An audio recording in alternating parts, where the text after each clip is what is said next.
Vamos lá, meus irmãos, continuando aqui, nosso quarto dia de aula de introdução ao Novo Testamento 1, parte 2. Agora a gente vai para a segunda parte, segundo bloco da nossa aula de hoje, tá bom? Então vamos lá. Estamos falando sobre o Império Romano. Só mais um detalhe, irmãos. A festa do Chanukah, na realidade, ela também tem um significado bem interessante. A helenização, ou seja, a cultura grega estava querendo dominar o povo judeu e principalmente Jerusalém, principalmente o templo. É claro que muitos líderes, como Antíoco Epifânio, estavam querendo impor a adoração dos deuses gregos no templo. Então, por isso que tem aquela revolta dos macabeus e por isso que o povo judeu se une para ir contra essa helenização, porque até então a história dos outros impérios era uma história de respeito à religião daquele povo. Mas, como tudo na vida, a gente acaba sendo influenciado pela cultura pela qual vivemos. E, naturalmente, chegou uma hora em que a cultura também judaica estava sofrendo. Sofrendo como? Sofrendo em virtude da helenização.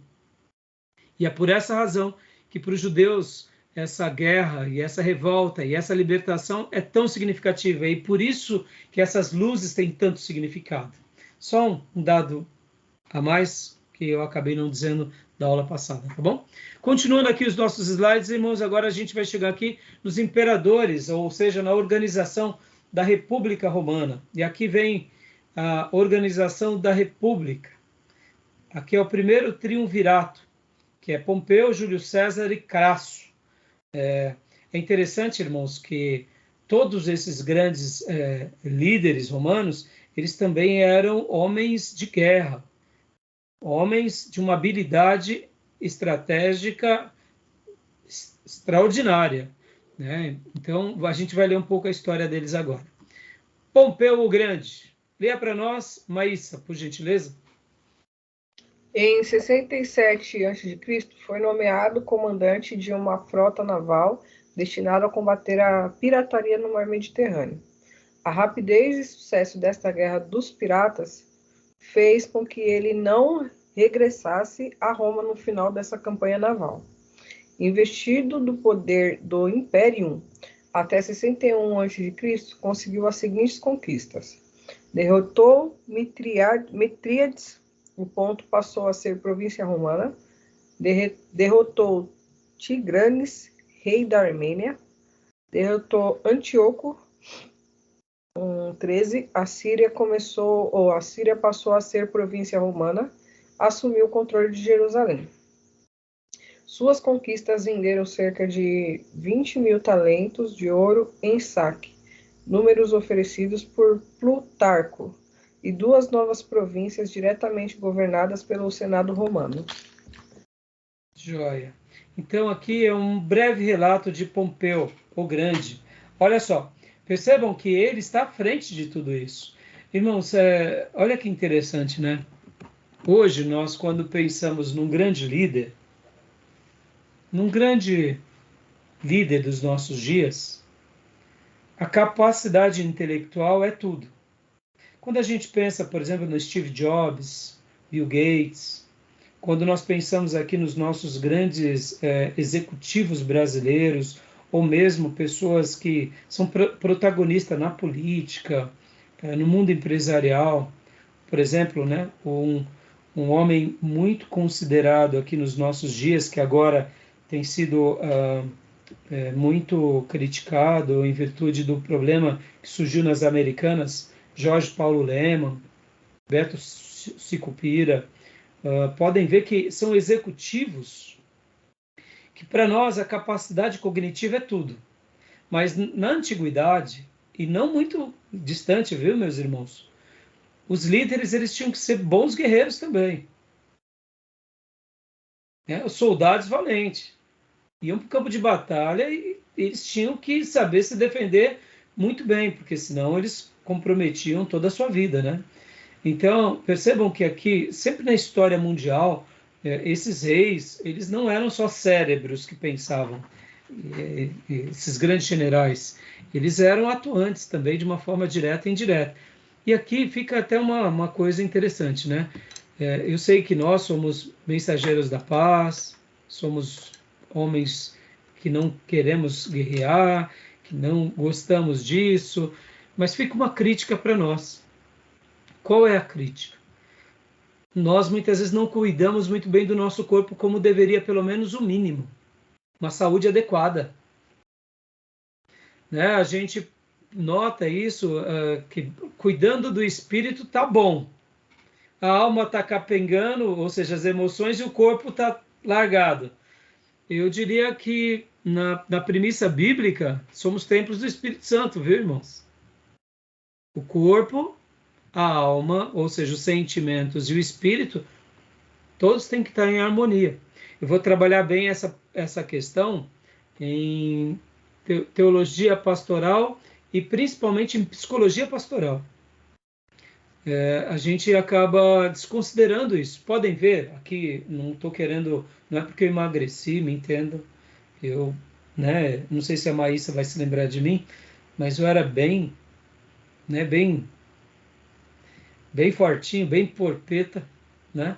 Então, nós pastores muitas vezes também pecamos nesse sentido. A gente acaba não cuidando muito bem do corpo, né? E começamos a usar remédios, porque a obra de Deus tem pressa, porque a gente tem que cuidar das coisas do espírito e esquecemos de cuidar do corpo. Não nos alimentamos bem, não dormimos bem e não temos atividade física. Então, fica aqui uma dica, né? Que todos os grandes líderes do passado, eles tinham uma união entre a sua vida intelectual, as suas emoções e o seu corpo físico. Podem ver que o rei Davi, ele não era obeso, senão ele já teria morrido desde cedo, né? Ele era um guerreiro bem, vamos dizer assim, bem saudável. Josué e Caleb não era diferente. Interessante, né? Fica aqui uma dica. Né? A gente está falando, você vê esse general aqui romano, como ele era competente. Né? Vamos ler então o próximo. Júlio César, esse é o mais conhecido dos três, né? Pode ler para nós, Maísa? Em 59 a.C., recebeu poderes proconsulares para governar as províncias da Gália e Ilíria por 5 anos. Não chegado a um governo pacífico, iniciou as guerras gálicas, 58 a.C.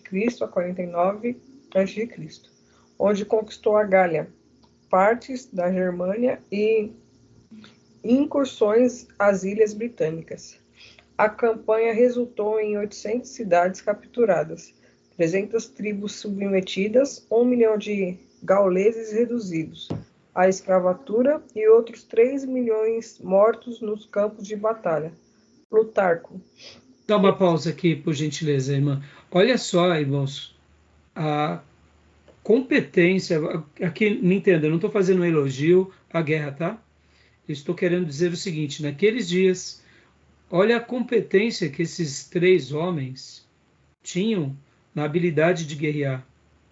Olha a quantidade de cidades, 800 cidades, 300 tribos.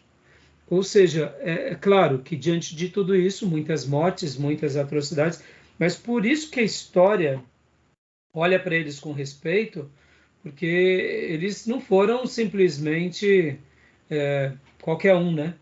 E vocês têm que lembrar que aqui a gente está falando num período pós-Império Grego, onde os generais de Alexandre já estavam dominando e as suas gerações seguintes, ou seja, eles não estavam entrando em territórios assim, vamos dizer assim, fracos, né? Tinham passado por alguns impérios, tinham resquícios de impérios grandes ainda. Então, as conquistas realmente é admirável, se tratando aqui de questões bélicas, né? Pode continuar lendo, minha irmã, por favor.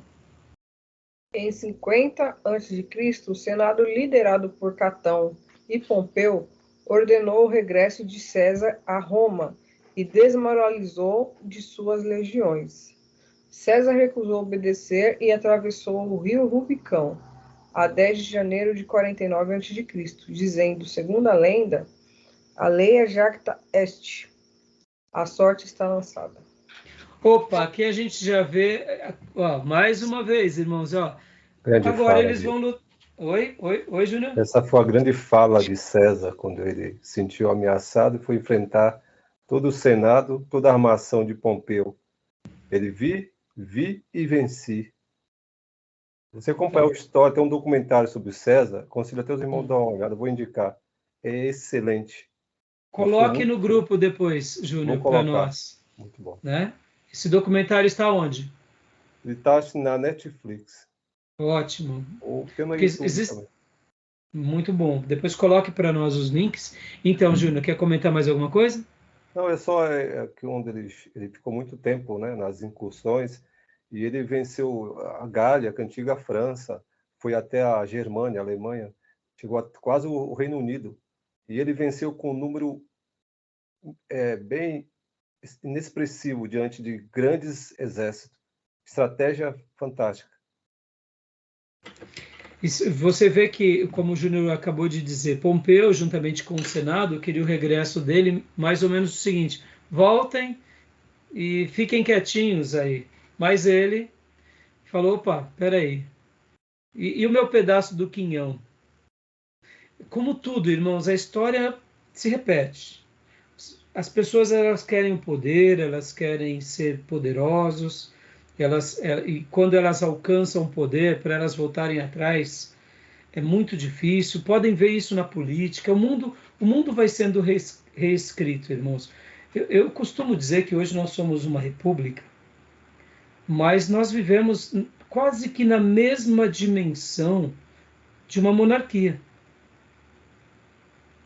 Vou até se fazer compreendido. Quer ver um exemplo, irmãos? Para mim, esses grandes executivos, eles são praticamente príncipes.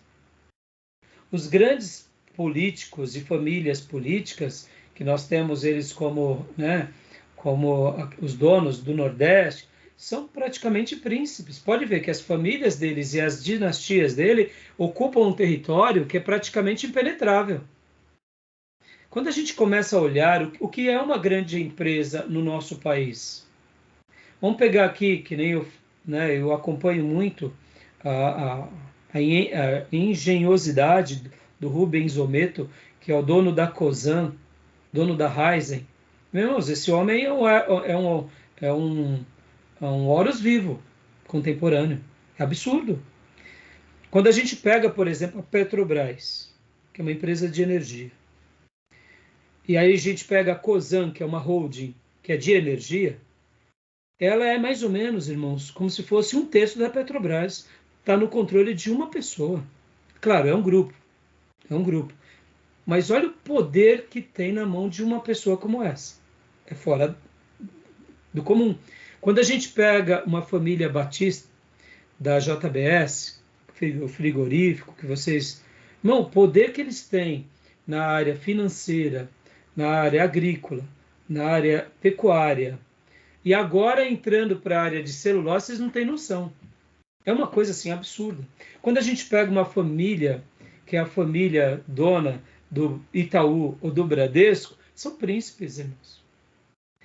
Percebam, nós vivemos uma democracia, mas quem manda no nosso país são eles. São competentes, são hábeis, são inteligentes, conseguem articular com a política. Os políticos mais inteligentes articulam com eles. E é por isso que, assim, quando a gente vê, na realidade, temos e somos uma democracia, sim, as nossas armas mudou, não é mais bélica, é inteligência e ela é de persuasão. Quando a gente pega, por exemplo, no segmento político, a gente tem o executivo, o legislativo e o judiciário. São tribos, são poderes. É a persuasão, são os argumentos. O Júnior é advogado, sabe disso. O que se não faz no direito? É influência. As armas mudaram.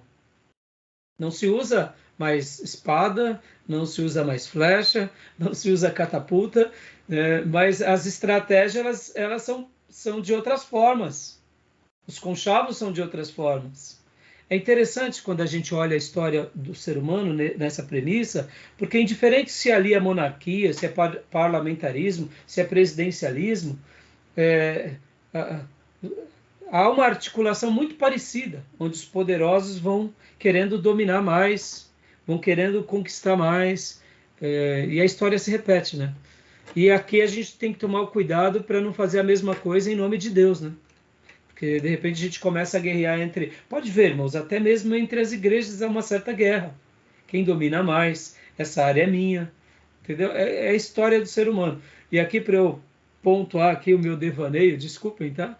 Mas aqui eu acho que ilustra bem o clássico de J.J. Tolkien, O Senhor dos Anéis, né? O desejo pelo poder, o poder do anel, né? Então, quem assistiu O Senhor dos Anéis sabe disso. As pessoas querem o poder, né? E isso, se a gente não tomar cuidado, até nós, em nome de Deus, enveredamos para isso. Fazemos da religião e do poder e da fé e da religião um instrumento. E pode ver o quanto somos assediados quando vamos tendo mais poder.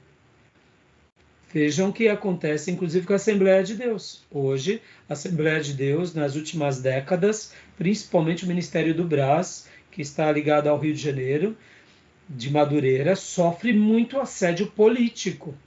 Por quê? Porque é uma força na nossa nação. E a gente precisa de orar por esses grupos para que Deus os livre da política, ou da politicagem, né? Então é interessante isso, viu, irmãos? Muda-se o cenário, muda-se a roupagem, mas segue o mesmo exemplo, as mesmas figuras. E se não é Deus nos ajudando, a gente vai lutar contra os nossos irmãos, roubando os membros dos irmãos. Então é interessante, né? César Augusto ele fez um acordo informal com Pompeu e com Crasso, que eram generais, estava retornando, ia enfrentar o Senado. Ele falou: vamos fazer um acordo. Você, Crasso era muito rico, ele deu poderes para Pompeu e deu a filha dele para casar com Pompeu, se chamava Júlia. Só que durou 7 anos. Muito bem, obrigado, viu, Júnior? Então, voltando aqui para a nossa leitura, meus irmãos, vamos lá, porque hoje eu quero terminar. Então, terminamos aqui. Vamos a Marco Licínio Crasso. Leia para nós, Gil, por gentileza.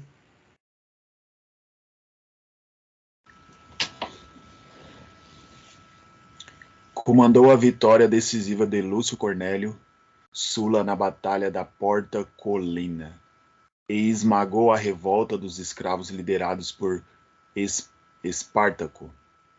Apesar da sua imensa riqueza, ansiava a glória militar, e o que levou a liderar uma campanha contra os partos, na qual veio morrer juntamente com seu filho e suas 7 legiões, na Batalha de Carras. Dá uma pausa aqui. Nessa primeira, por favor, liderada por Espartaco, tem muitos filmes, né, que falam sobre os Espartacos, né?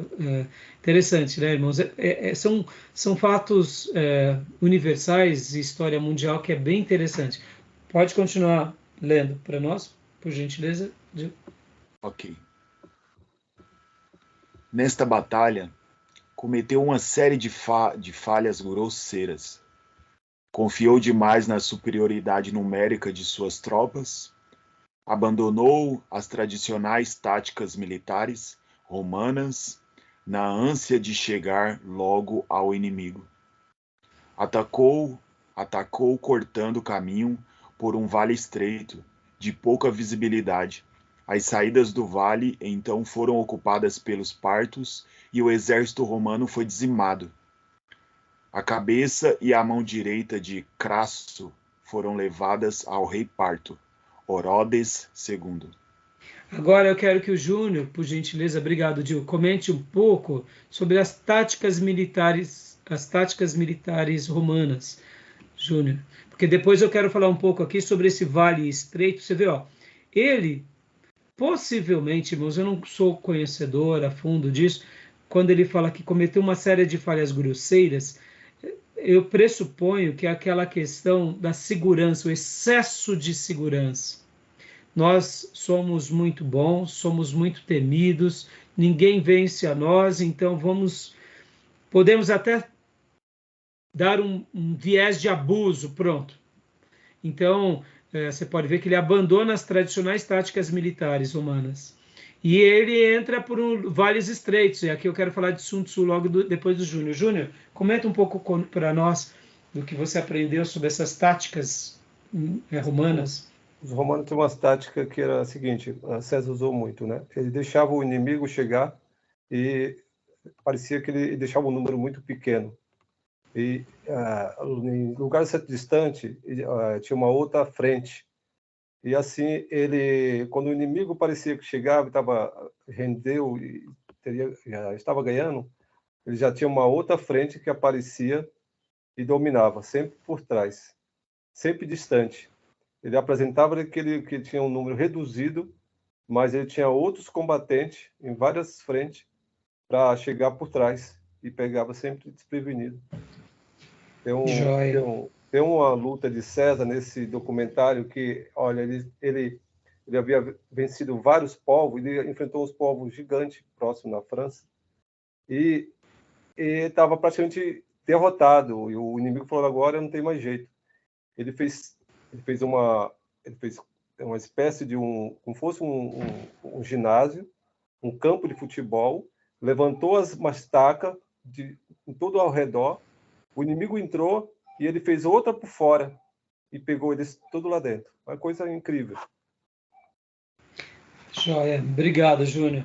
Irmãos, é aqui que a gente entende um pouco o jogo de xadrez e algumas tradições que são milenares, como, por exemplo, aquele jogo chinês, que é um jogo de botões pretos e brancos, que você vai conquistando territórios. Eu esqueci o nome desse jogo. Né?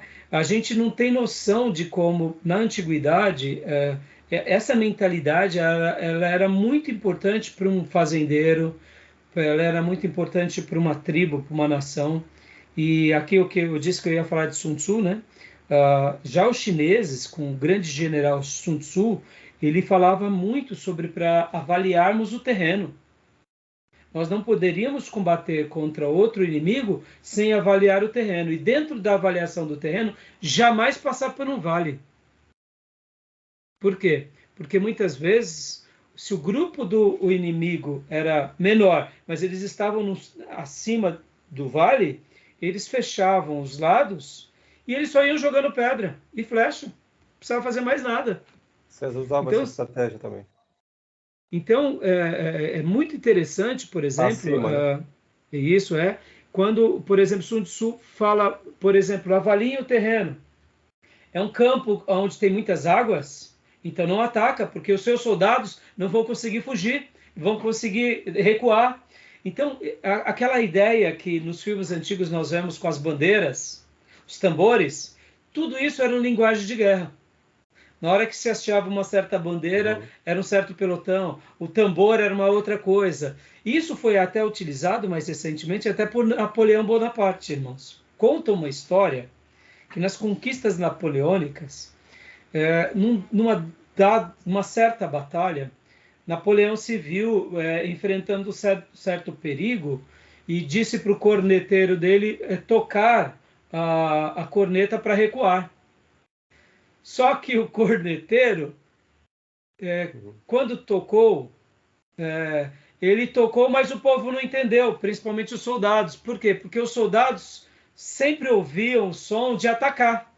E aí ele viu que ou ele foi isso, ou ele não sabia mais como tocava direito o tom de recuar. Então o corneteiro ficou meio sem opção e começou a dizer, avança, avança. E Napoleão ficou bravo e depois... Foi uma história mais ou menos assim que eu vi, eu não sei se é real, mas o que acontece?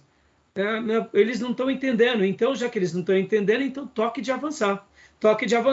E aí eles foram e avançaram e assim conquistaram, né, a guerra. Mas é interessante, né, irmãos, que a gente não faz parte da nossa cultura essas coisas, então a gente acaba não sabendo. Né, Júnior? Pode falar, Júnior. É o Vercingetorix. O quê? O nome, o que ele venceu na Gália. os bárbaros, que tinha um líder chamado Vercingetorix. O cara era monstro. Joia. Então, continuando aqui nosso slide, agora vem o segundo, aqui ó, a organização do Império, o segundo triunvirato. Irmãos, aqui no primeiro triunvirato, por que triunvirato? Porque é como se fosse uma reorganização, é uma nova fase. Todas as vezes que vocês ouvirem isso, primeiro triunvirato, ele vai se dar com Pompeu, com Júlio César e Crasso. É como se fosse a organização da República Romana. E o segundo triunvirato é como se fosse um segundo momento na história do Império, da organização da República Romana, aqui quando ele se torna Império, propriamente dito. Comando, pode ver que o Império Romano. Aqui com Júlio César, pode ver que no primeiro, Júlio César, ele ainda não é o imperador. Sim, mas, né? Aqui, quando vem o segundo triunvirato, que aqui começam, então, vamos dizer assim, a criação do Império, e é dado o título para Júlio César. Aqui é o mapa, Johnny, né? O Johnny é italiano, né, Johnny? Ó, aqui é o Império Romano, né? César é um título. Olha aqui, a Itália, né? Então, as conquistas. E realmente você pode ver que eles dominam em todo o Mediterrâneo. Nossa. Literalmente, né? Todo o Mediterrâneo. É imenso. Todo o Mediterrâneo. Foi uma conquista avassaladora, né? A Gália e a França, né? É. Interessante, né? E essa região, né? E a gente vê também aqui, ó, os macedônios, né? A Espanha, né? A Espanha aqui, ó, onde é a Espanha. Aqui o norte da África, que aqui é o Egito, né? Pode ver, ó, essa região aqui é o Egito, né? Aqui está Israel. Ele não consegue entrar muito, mas foi por pouco não entra na Índia também, né? Sim, mas você vê que eles, querendo ou não, lembram da Rota da Seda? Sim. Então, querendo ou não, eles acabam fechando um acesso da Rota da Seda. Porque quem... aqui eles não vão muito para lá, mas ao mesmo tempo o comércio está sob o controle deles. Né? É que eles dominam a cidade e elas viram colônia de Roma. Exatamente. Roma governa à distância. Então, vamos lá. Ascensão herodiana no mundo romano. Agora que chega ao ponto que é o mais interessante para nós, irmãos. Qual é o ponto?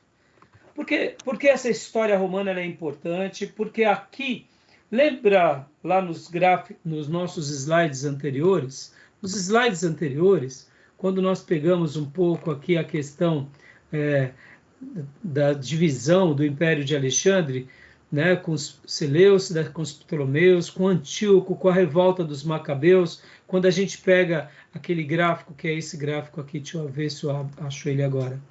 Quando a gente, deixa eu ver, período grego macedônio, lembra que nós pegamos, eu mostrei para vocês, isso, é esse daqui, aqui ó, os Macabeus, os Asmoneus, né? Lembra dessa parte? Aí depois a gente vai chegar aonde? Nos Herodes, na família herodiana, né? Então, olha que interessante. Vem os Macabeus, vem os Asmoneus e depois vem a família herodiana. Então, ó, João Hircano II e Antipa brigam, e aí aqui eles vão apelar para os romanos, e os romanos, cheio de vontade de continuar crescendo, cheio de vontade de querer dominar, mais do que nunca eles usam o quê? Eles falam, claro, a gente vai ajudar vocês. E aí onde Marco Antônio, segundo triunvirato, confirma Herodes, o filho de Antípater, como regente da Judéia e renega João Hircano II, apenas ao cargo de sumo sacerdote. Dada a fraqueza do domínio de Roma na Judéia, esta é invadida pelos partos, que colocam Antígono, filho de Aristóbulo II, como sumo sacerdote e rei da Judéia. Aí vem quando eles cometem aquele ato, Antígono corta as orelhas de Hircano II, seu tio, incapacitando assim para o cargo de sumo sacerdote. Herodes foge para Roma e apela para Otaviano, César Augusto, que o confirma como rei da Judéia. Em 37 a.C., Herodes torna-se o senhor da Palestina, casa-se com Mariana I, olha aqui Mariana I, olha aqui, vamos voltar um pouco. Mariana I, parente de Aristóbulo II e Hircano II. Aqui, ó, olha Aristóbulo II, está aqui. Então, ou seja, a gente está vendo já uma influência política junto dessa nova retomada, né? E aí o que acontece? Herodes o Grande governa o povo durante 34 anos.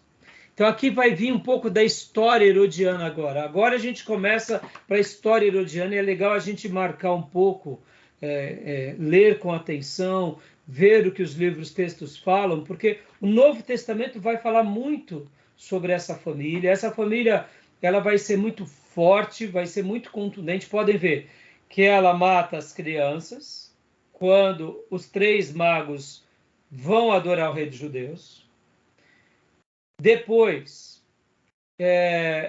a gente vai ver que João Batista é decapitado por causa da família herodiana. Depois, um dos principais apóstolos é morto ao fio da espada também por causa de todo esse complô. Pode ver que Tiago morre. E a gente vai ver a família sempre herodiana nunca sendo um elo ao cristianismo ou ao povo judeu, sempre sendo uma oposição, ou quando não, sendo apenas um aliado nas questões políticas convenientes. Então, o Novo Testamento vai mostrar muito essa tensão entre Herodes e o povo de Deus fiel, e Herodes e o povo de Deus corrupto. A politicagem aqui, mais uma vez. Ou seja, os fariseus e os saduceus e os escribas se unindo a Herodes e a todo o Império Romano por causa do Sinédrio, por causa do poder. E outrora, o Herodes indo contra os profetas, indo contra Cristo, indo contra os apóstolos. E ao mesmo tempo, quando não é Herodes, são os líderes religiosos fazendo frente ao povo de Deus. Então, quando a gente entende e aqui volto ao que eu tinha comentado há pouco, essa guerra política, esse desejo por poder, irmãos, a gente vai ver no Novo Testamento isso o tempo todo. E aí a gente entende um pouco melhor como que era aquele contexto e como que eram os apelos, como era a força de Herodes. E guarda isso, viu, irmãos? Uma vez o professor Maurício, lá no seminário, falou uma frase que eu nunca mais me esqueci. Estávamos num culto do dia do seminário, e ele falou assim: irmãos, a autoridade e o poder, ela tem 2 frentes. Ou Deus dá, ou é o diabo que dá. Não existe uma terceira força. Ou é uma autoridade, um poder dado por Deus, ou é dado pelo diabo. Pode ver que na história mundial,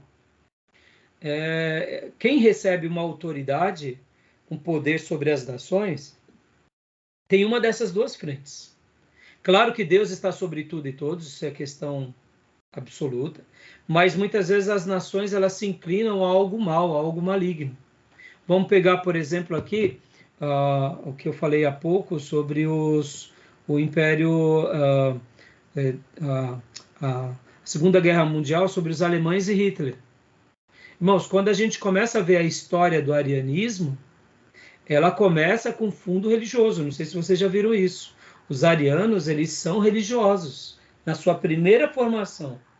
Depois, eles deixam o viés religiosos e aí eles não fazem mais aquela articulação religiosa, vão mais por um lado mais humano, político, bélico, mas Hitler e a Alemanha, quando ela começa a fazer essa grande guerra, eles tinham todo um culto religioso. Os arianos, eles tinham um viés religioso. Podem ver que na história mundial, de uma forma direta ou indireta, na sua grande maioria, a religião sempre está aliada a esse império, a essa força. Ou seja, é muito forte isso, viu, irmãos? É muito forte isso, e a gente tem que lembrar disso, que há forças espirituais. Eu não estou querendo ir agora para aquele lado de bobinho, né? De você vai orar, vai ungir a cidade, vai ungir os rios, Eugenia, vai né? ungir. Hã? Eles faziam hegemonia. Eu não recordo o que seria isso, Júnior. Hegemonia é a questão da raça pura, né? Ah, sim, Do- sim. Da raça pura, É. E isso tudo tinha um viés religioso. Um viés ideológico. religioso. É ideológico, mas é religioso. Sim, Irmãos, é interessante quando a gente vê até hoje os socialistas dos nossos dias, que eles dizem que são ateus, a grande maioria são espíritas, viu? E o culto afro, o envolvimento afro é imenso. Essa ideia de que eu sou ateu, pode ver que até o Flávio Dino, ministro da Justiça, está falando que aqueles que estavam. Ele usa Satanás. Ué, ele não é ateu? Ele não diz que é socialista, que ele é. Entendeu? Então é curioso que muitas vezes a gente fica observando essa questão, né? Quando a gente pega recentemente na história aqui do socialismo, que é um mundo ateu, quando a gente vai ver ali no frigir dos ovos, ateu é uma minoria, irmãos. A maioria tem fundos religiosos, místicos. É interessante isso, viu? Tá bom? Só para abrir os nossos olhos. E então vamos falar um pouco agora sobre a família herodiana, a ascensão herodiana. Pode ler para nós, Maísa, por gentileza?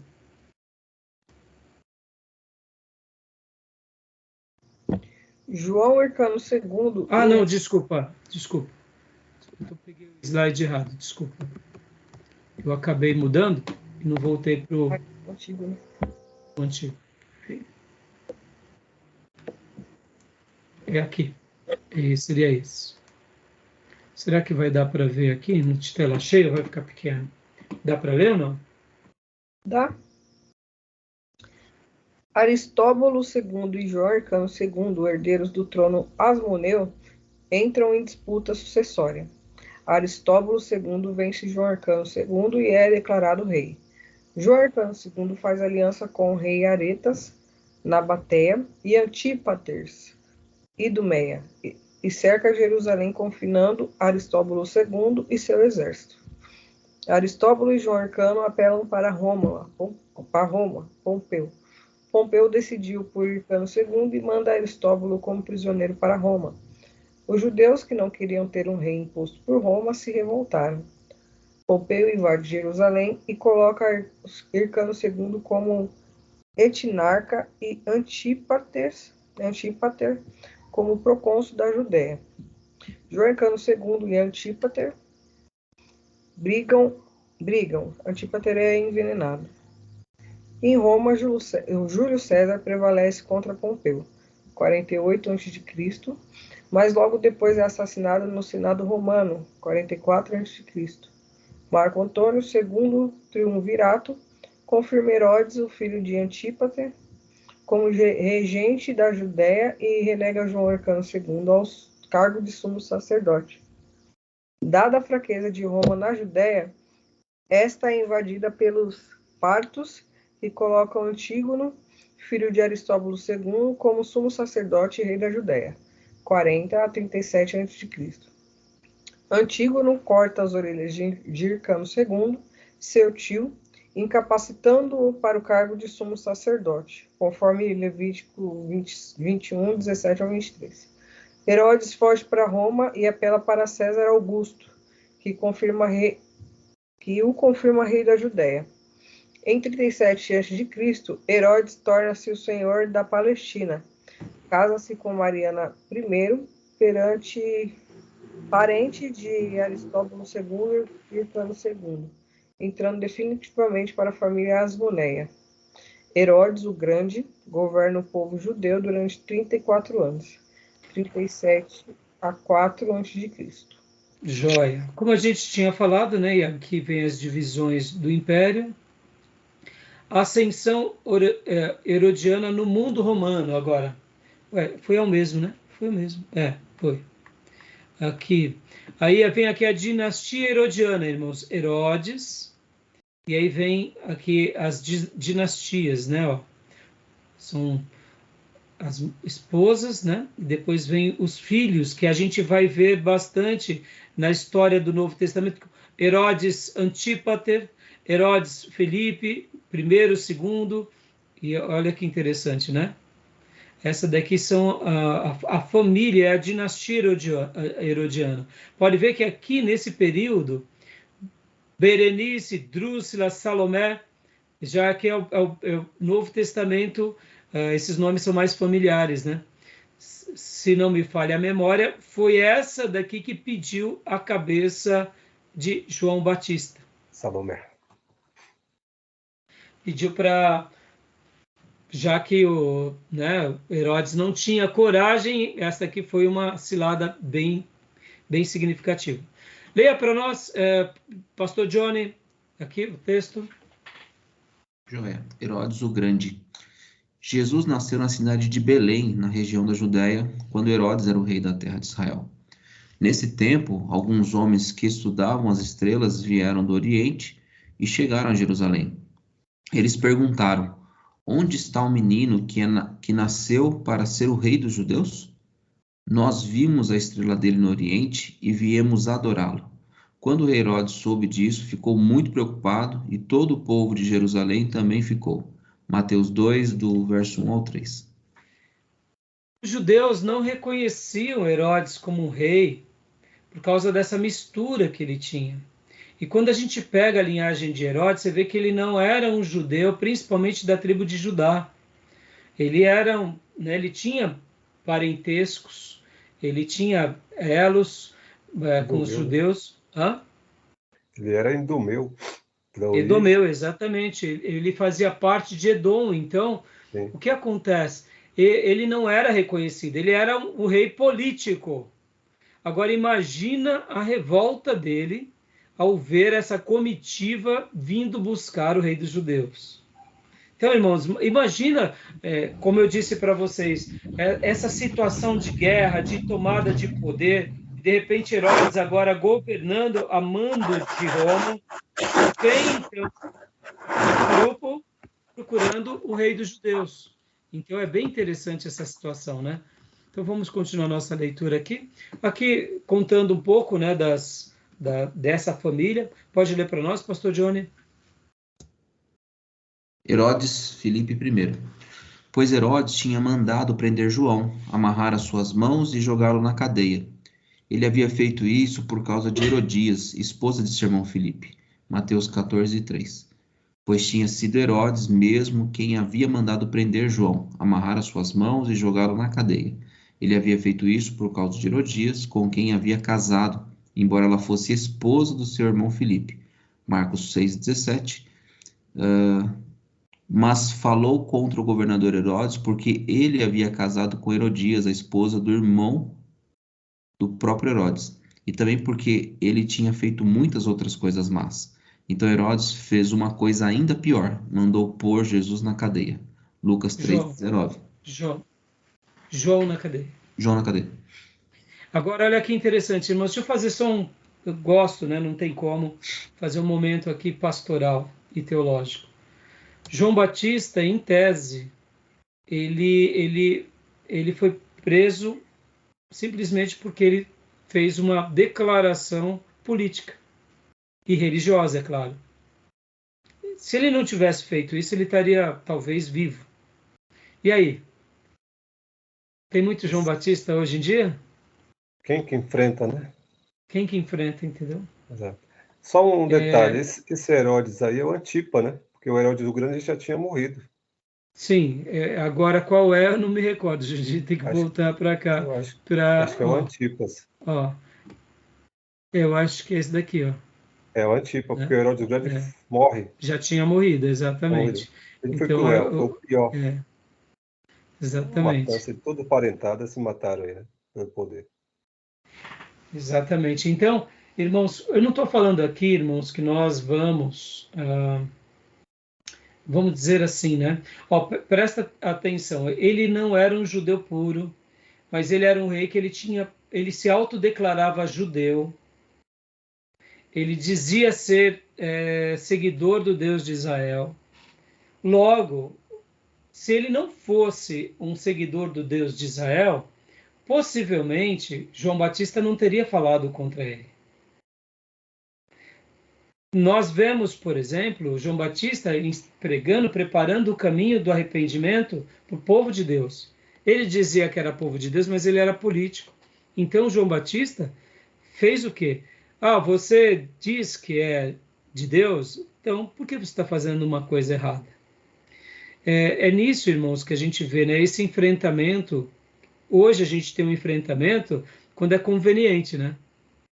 Eu vou votar para o Lula porque o Lula é o salvador e aí eu vou defender o Lula. Eu vou votar para o Bolsonaro porque o Bolsonaro é do bem. Perceba, o interesse é político, né? Muitos pastores que defenderam o Bolsonaro, no passado defenderam o Lula. O Lula subiu nos púlpitos. Perceba, irmãos, como é perigoso esse envolvimento da igreja com a política. Igreja é igreja, política é política. Eu não estou dizendo que nós não temos que ter uma voz política, não é isso. E nem temos que ser apolíticos. Mas as coisas não podem se misturar. Separação de Há uma Estado. separação. Estado e igreja. Tem que existir. Fica aqui a minha recomendação, irmãos. Todo o período da história em que houve essa unificação, mais cedo ou mais tarde a gente peca. Mais cedo ou mais tarde, né? Então, João Batista, ele literalmente morre por causa disso. Porque ele fez um comentário criticando uma família que se dizia ser judia, que se diziam ser reis, que se diziam ser servos de Deus. Ora, se vocês são, por que vocês estão praticando isso? Porque vocês estão pegando e tendo casamentos mistos. Isso não é certo para um povo de Deus. Agora, perceba que o discurso de João Batista não era um discurso legalista. O Velho Testamento, podem ver que Deus recebe gentios, Deus recebe Raabe, Deus recebe Ruth, Deus recebe Ciro. O problema não é esse. Deus recebe Nabucodonosor, Deus recebe muitas pessoas. O problema é que depois que a pessoa ela é inserida, ela tem que caminhar de acordo. Só isso. Tem que governar de acordo. E aí onde entra aquilo que eu falei para vocês. A teocracia deveria ser colocada por Herodes. Mas, na realidade, ele não tinha vontade nenhuma de ser servo de Deus. Ele era o quê? Ele era o quê? Servo de Roma. Tanto é que podem ver a maneira que ele se posiciona contra a verdadeira obra de Deus. E quando ele une-se aos judeus, é só com interesse político, né? Sim. Tá bom? O tempo todo. O tempo todo, né? O tempo todo. Que continuando, então, né? Vamos lá. Leia para nós, Gil. Só um detalhe que nesse período aí do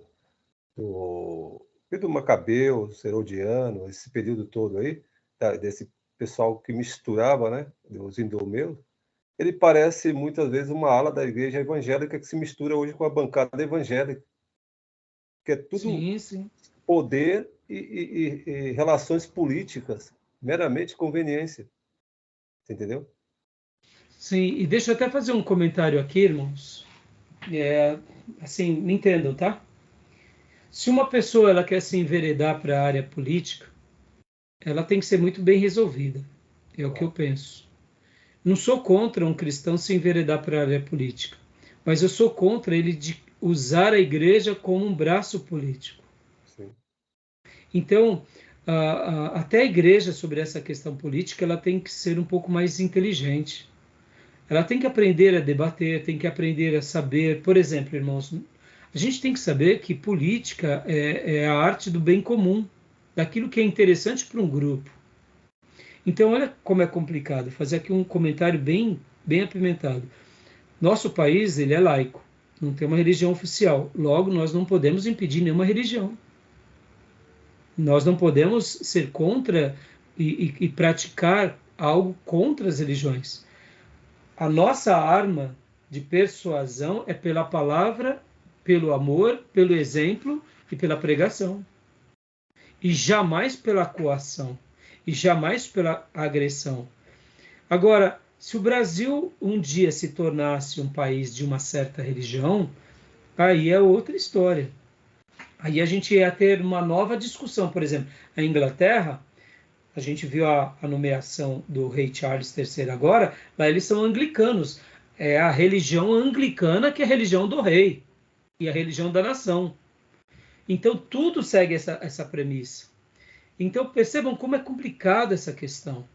E como é complicado a gente fazer política, e como é complicado a gente trazer isso para a igreja sem trazer um esclarecimento. Então, o conselho que eu dou é, se você quer se enveredar para esse caminho, prepare a sua igreja melhor, ensina o povo um pouco mais sobre isso. E o pastor, se ele quer se enveredar por esse caminho, a minha indicação é que ele deixe o pastorado, não que ele renegue o pastorado. Não é que ele vai renegar, mas que ele abdique de ser um pastor, sim, principalmente titular.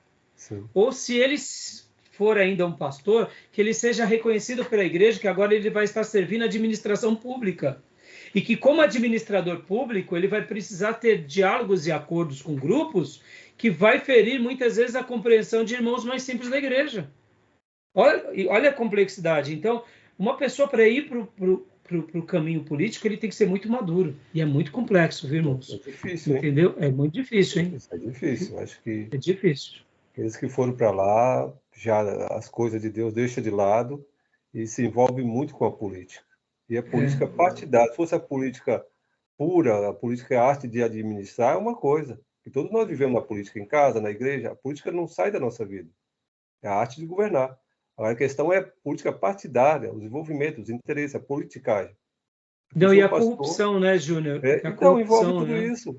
Está no meio. O pastor que da Assembleia de Deus, de caso Takayama, era um grande pregador de lá. Depois sumiu. Com o tempo eu verifiquei que ele é lá de um partido lá em Curitiba. Não prega, não faz mais nada. Parou. Está totalmente dentro da política. Envolvido, corpo e alma. Então, isso que é o problema muitas vezes, irmãos. Por isso que assim se torna muito complexo, muito difícil, e por isso que a gente tem que orar até mesmo para os membros que se enveredam para a política. Porque, irmãos, é natural que nós não concordemos com várias coisas. Por quê? Porque está dentro da premissa da igreja. Agora, a gente tem que lembrar que, como é que nem você, Júnior, você, muitas vezes, quantas vezes você é mal compreendido como advogado? Porque chega um irmãozinho mais simples e fala, mas como pode, Júnior? Você está defendendo um bandido. O irmão não entende que um bandido, um criminoso, ele precisa também de um representante legal, que é o Júnior. E na cabeça do irmãozinho mais simples, ele não tem a capacidade de discernir que o Júnior, que é evangélico, seminarista, pode sim defender um bandido, um criminoso. Porque isso faz parte da nossa jurisprudência, porque a gente não pode condenar alguém sem que ele tenha ampla direito de defesa. Mas o irmãozinho mais simples não entende isso. Perceba, olha o quanto muitas vezes a gente tem que preparar o nosso rebanho para essas discussões. Para saber que o Júnior não apostatou da fé, porque ele foi defender um traficante, defender um assassino, entendeu? Isso é importante, né, irmãos? Se o Júnior passa por uma complexidade dessa, imagina o irmão na política, pelo amor de Deus, né, irmãos? Defesa técnica. Então, tá bom? Vamos lá, vamos ler alguns textos bíblicos, irmãos, para a gente estar... Leia para nós. Eu tinha pedido para quem? Irmão Gil, né? Pode ser? Ok. Herodes Filipe II. Fazia 15 anos que Tibério era o imperador romano. Nesse tempo, Pôncio Pilatos era o governador da Judéia. Herodes Antipas governava a Galiléia. O seu irmão, Herodes Filipe, governava a região da Itureia e Trocanites. Elisanias era governador de Abeline. Joia. Então, aqui mostrando a família herodiana, né? Família herodiana mais uma vez, tá bom? Aqui, deixa eu ver. Não. Herodes Antipas, continua lendo para nós, Gil. Herodes Antipas. Naquele tempo, Herodes, o governador da Galiléia, ouviu falar a respeito de Jesus. Mateus 14, versículo 1.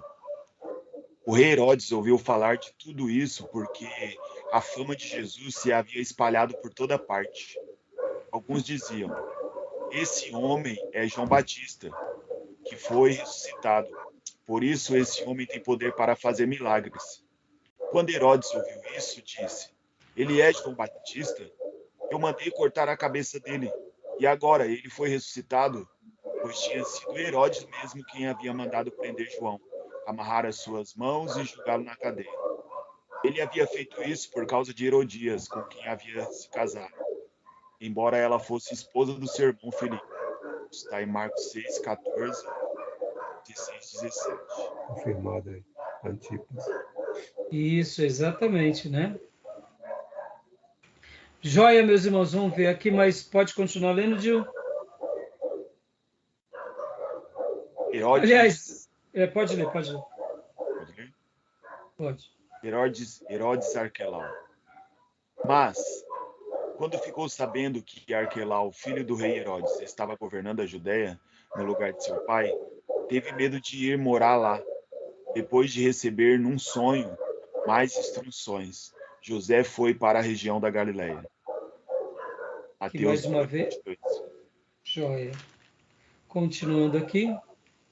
Então, aqui, irmãos, são os textos bíblicos mostrando, né, essas famílias, tá bom? Depois vocês veem nos slides. E agora aqui, a Palestina no primeiro século, irmãos. E aqui, olha só que interessante, irmãos. Essas regiões, não sei se dá para vocês verem aí, tá dando para ver? Ou tá um pouco... Eu vou mudar aqui a configuração, tá vendo? Agora dá, professor. Agora ficou melhor, né? Deixa eu pegar aqui, modo de leitura. Isso.